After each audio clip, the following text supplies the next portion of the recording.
कृष्णामध्ये आतापर्यंत 3 वेळा गावी येऊन गेला. सरपंच संतोष देशमुखांचे बंधू धनंजय यांचा खळबळजनक दावा.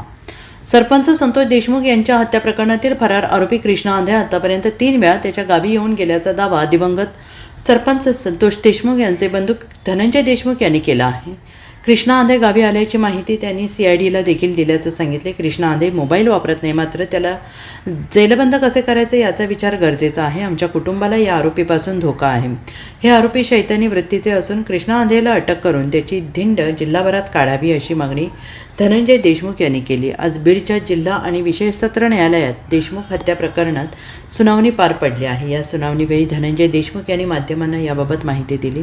दरम्यान सुप्रीम कोर्टात येत्या 26 तारखेला वाल्मी कराडच्या जामीन अर्जावर सुनावणी होणार आहे. याबाबत कॅव्हेट दाखल करण्यात आलेला आहे. आमचं म्हणणं आम्ही न्यायालयात देणार असल्याचं देशमुख यांनी यावेळेस म्हटलेलं आहे. मागील 1.5 वर्षांपासून देशमुख कुटुंब आजही न्यायाच्या प्रतीक्षेत असल्याचं त्यांचं म्हणणं आहे. कुटुंबाप्रमाणे सगळ्यांनाच प्रश्न पडला कृष्णा आंधळेबाबत. तुमची काही तपास यंत्रणेसोबत काही चर्चा झाली का? माहिती तुम्ही घेतली का? जवळपास किती वर्ष होत आहे चालू ह्या 6 महिन्यामध्ये आम्हाला जी माहिती मिळाली होती ती आम्ही CID ऑफिसला कळवली.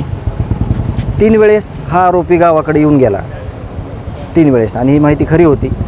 आणि त्यांनी देखील मान्य केलं की हा आरोपी तिथं आलेला होता. परंतु त्याच्यावर त्यांचं जे तपास आहे किंवा त्याला शोधाशोध चालू आहे, त्याच्याकडे कुठलाही मोबाईल नाही किंवा तो मोबाईल वापरत देखील नाही.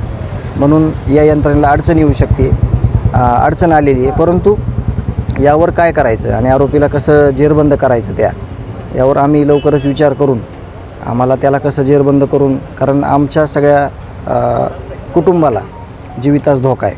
कारण का हे आरोपी म्हणजे सैतानी वृत्तीचे सगळे लोक आहेत. त्यांचं समर्थन करणारे तिथंच आले, हे आरोपी तिथंच आले. तर त्या गोष्टीवर आम्ही त्यांना मागणी केलेली आहे. लवकरात लवकर त्याच्या मुसक्या ओढून त्याची पूर्ण जिल्हाभरात पोलीस प्रशासनानं धिंड काढून लवकरात लवकर त्याला जेलबंद करावं अशी आमची मागणी आहे. आणि ते लवकरच होईल अशी आम्ही अपेक्षा ठेवतो. त्यांनी कोणाची भेट घेतली तर काय असे माहिती तुम्हाला थोडीफार मिळेल? त्याच्या घरी येऊन तो 3 म्हणजे ह्या 6 महिन्यामध्ये कुठल्या वेळेला आला काय एवढं डिटेल नाही, पण तो 6 वेळेला गावात येऊन गेला अशी माहिती आम्ही दिली होती सगळ्या यंत्रणेला. तर बघू आता पुढच्या काळात आम्हाला अपेक्षा आहे की त्यांनी लवकरात लवकर म्हणजे त्याला पकडण्यात यावं आणि त्याची पूर्ण जिल्ह्यामध्ये धिंड काढून त्याला जेरबंद करण्यात यावं. त्याचबरोबर सरकारी वकील बदलण्यात यावा जी अशी आरोपींनी मागणी केली होती, त्याच्यावर देखील आज सरकारी पक्षाकडून सही देण्यात येणे शक्य आहे. मागणी त्यांची काही असू शकते किंवा ते वकील साहेबांनी ज्या काही मागण्या केलेल्या आहेत आपल्या सरकारी पक्षाकडं, फिर्यादीच्या वकिलांकडं, त्या देणं आपल्याला देखील बंधनकारक आहे. परंतु जेल प्रशासनाकडं काही विनंती केलेली त्यांनी, एक अर्ज आहे पेंडिंगमध्ये, त्याची पण आज ऑर्डर होणार आहे. आणि ते वकील बदलतायत ही गोष्ट आजची नाही, ती गोष्ट केस सुरू झाल्यापासून जर लिस्ट काढली तर खूप मोठी लिस्ट आपल्याला बघायला भेटेल.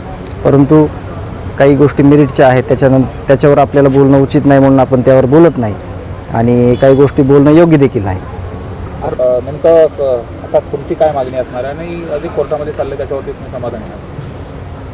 आता हा जो डिले करण्याचा प्रयत्न मागील काही दिवसापासून त्यांनी केलेला होता, एकतर त्यांना चार्ज फ्रेम होऊ द्यायचं नव्हतं, हे त्यांचं टार्गेट होतं पहिलं. तर आता चार्ज फ्रेम झालेला आहे.